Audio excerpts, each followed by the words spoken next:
بسم اللہ الرحمن الرحیم رب اشرح لی صدری ویسر لی امری واحلل عقدۃ من لسانی یفقہوا قولی بسم اللہ الرحمن الرحیم ان اللہ وملائکتہ یصلون علی النبی یا ایہا الذین آمنوا صلوا علیہ وسلموا تسلیما اللہم صل علی محمد وعلی آل محمد کما صلیت علی ابراہیم وعلی آل ابراہیم انک حمید مجید اللہم بارک علی محمد وعلی آل محمد کما بارکت علی ابراہیم وعلی آل ابراہیم انک حمید مجید۔ علمی پوائنٹ نمبر 11 وہ ہے میرے بھائیوں، قرآن حکیم کا 2/3 حصہ جو ہے وہ مکی قرآن پر مشتمل ہے اور 1/3 حصہ مدنی قرآن پہ ہے۔ مکی قرآن جو ہے اس کا مرکزی ٹاپک عقیدہ توحید، عقیدہ آخرت اور عقیدہ رسالت ہے، جبکہ مدنی قرآن جو ہے یہ ایڈریس کرتا ہے امت محمدیہ صلی اللہ علیہ وآلہ وسلم جو ایک امت کی فارم میں سامنے آئی، اس کے لیے گائیڈ لائنز کیا ہیں، شریعت کے احکامات کیا ہیں۔ شریعت کا جو بلو پرنٹ ہے وہ سورۃ البقرہ ہے، اور اس کے جو تکمیلی احکام ہیں وہ سورۃ النساء اور سورۃ المائدہ کے اندر آئے ہیں۔ اسی طریقے سے پارہ نمبر 28 آلموسٹ پورے کا پورا جو ہے وہ مدنی قرآن ہے اور بڑا امپورٹنٹ ہے، خصوصاً جو نبی صلی اللہ علیہ وآلہ وسلم نے ریولوشن بلند کی تھی، اس میں جو جہاد والا عنصر ہے اور پھر منافقین سے جو مسلمانوں کو تکلیفیں اٹھانی پڑیں، ایک جماعتی زندگی میں اس طرح کے ایشوز کو کیسے ریزالو کرنا ہے، وہ قرآن حکیم کا بڑا اہم ترین پورشن ہے جو پارہ نمبر 28 ہے، وہ سارے کا سارا مدنی ہے۔ اور سب سے بڑا جو پورشن ہے وہ شروع کے آلموسٹ 6.5 پارے ہیں۔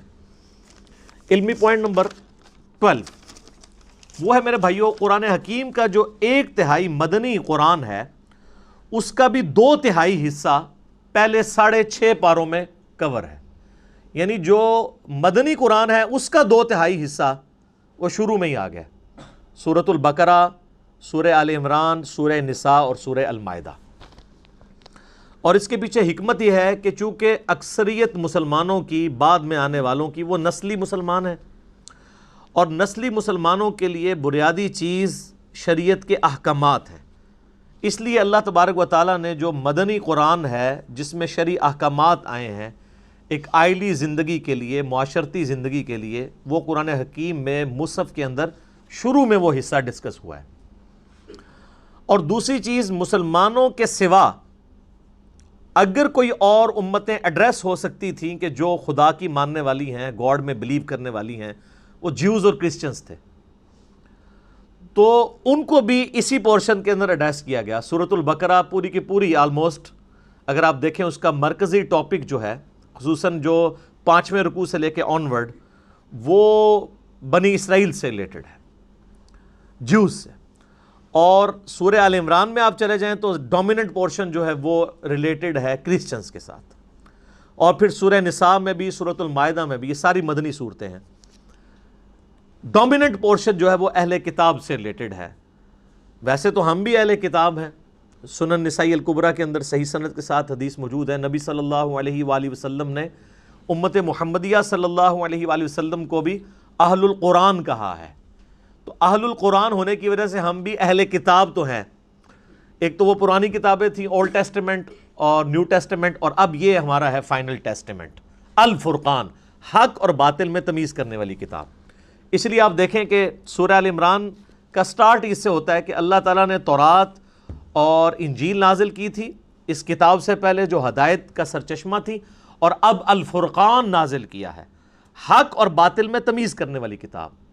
اولڈ ٹیسٹمنٹ، نیو ٹیسٹمنٹ میں جو باتیں بھی اس فائنل ٹیسٹمنٹ سے ٹکراتی ہیں وہ ریجیکٹڈ ہیں، اور جو اس کے مطابق ہیں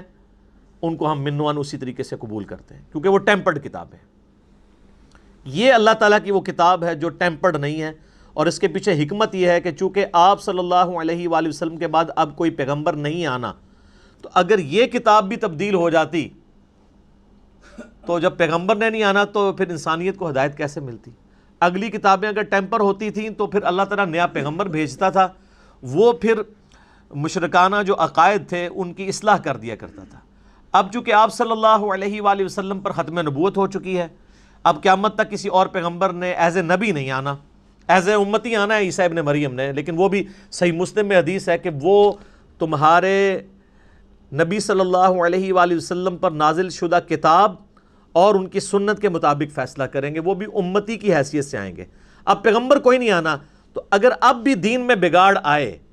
کتابیں اگر چینج ہو جائیں، اللہ کی طرف سے نازل کی ہوئی کتاب، تو پھر اصلاح کون کرے گا؟ اس لیے اللہ تعالیٰ نے اسے محفوظ کر دیا، اِنَّا نَحْنُ نَزَّلْنَا الذِّكْرَ وَإِنَّا لَهُ لَحَافِظُونَ، بے شک اس الذکر، دی ریممبرنس، بڑی یاد دلانے والی، اللہ کی یاد دلانے والی کتاب، اس کو ہم نے نازل کیا اور ہم ہی اس کی حفاظت کرنے والے ہیں۔ تو اس کے اندر حکمت ہے، چونکہ نبی علیہ السلام کی نبوت قیامت تک کے لیے ہے، لہٰذا آپ صلی اللہ علیہ وآلہ وسلم کی کتاب کو اللہ تعالیٰ نے قیامت تک کے لیے محفوظ کر دیا۔ آج اگر کسی کو ہدایت ملنی ہے تو اسی کتاب کے ذریعے ملنی ہے۔ یہ اللہ تعالیٰ کی طرف سے بہت بڑا انعام ہے امت محمدیہ صلی اللہ علیہ وآلہ وسلم کے لیے۔ تو جیوز اور کرسچنس کو ایڈریس کیا گیا اس مدنی پورشن کے اندر، مسلمانوں کو ایڈریس کیا گیا۔ ظاہر ہے مسلمان بھی اہل کتاب اس اعتبار سے ہیں کہ ہم بھی اہل القرآن ہیں، قرآن بھی اللہ کی کتاب ہے، نہ صرف کتاب ہے بلکہ کلام بھی ہے۔